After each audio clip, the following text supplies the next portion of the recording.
The first thing is, this is a really unusual needle. See how it bends open a little bit for these really large yarns? It's just easier to work with that. So on a bigger piece, I'd pin it together, but this isn't that big. So I'm just, because it's the tail, it's already attached there, bringing it through. And then going back through, I'm going to the next stitch on that same side. Snug, not too tight. And then I'll go over here.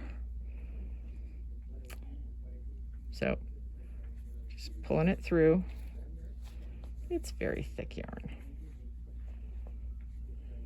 So again, not too tight. And then going back over to the other side.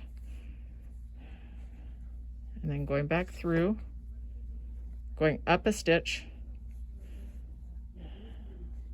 This isn't quite, normally I'd say, well, I'm doing the mattress stitch, which is the name for the idea. This isn't a true mattress stitch though. So if anybody looks at this, they're gonna go, that's not quite. But what I want to preserve this really nice ridge here because I just think it looks like a nice piece. So I've already gone through there. I'm gonna go back over here. Then I'll go down to the next one and then come back over here. See where I'm at.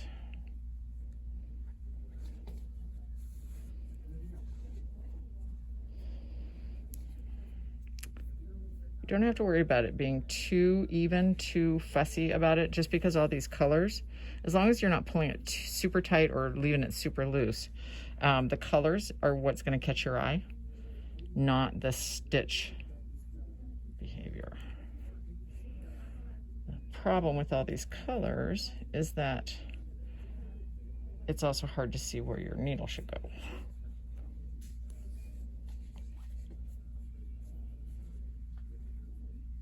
back over here.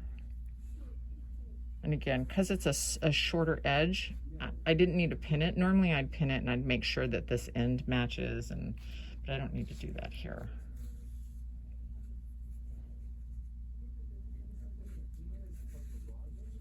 This is going to be really warm during the winter. And then through the very end.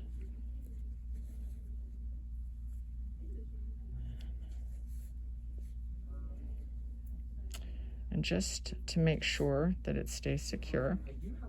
So now I've stitched all the way through to the end. I'm gonna do one more thing. I want to find a way to get that guy to go down. I'm gonna flip it over. So now I'm looking at the back side of it. Not as attractive, but that's no big deal. I'm just gonna take this end and weave it up the back.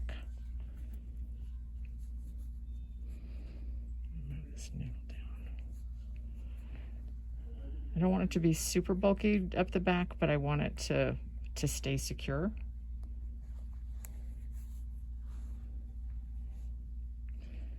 I also like it to look even, and having this running stitch up the back will help it. So, and then let me just one more time over this way. All right, so I need to trim some ends, but aside from that, there's your edge. Okay, so to weave in the ends, you just want to make sure that they're secure behind. This is a really nice length. Normally I go for my hand span, which this is 9 inches. So 6 to 9 inches is a good length tail. We don't need to weave in this whole thing. And all I'm doing, I'm on the back side, right? So there's the front. You can see the nice even V's. On the back side, it's all purl bumps. So I just go up and down. Go up one, and again, not too tight. And then down another. This yarn's not going to go anywhere once it's in here. You can see how well it sits in there. Just by virtue of how hard it is for me to pull it through. But we always want our ends to be secure. The last thing we want is a project to come undone because we didn't do that.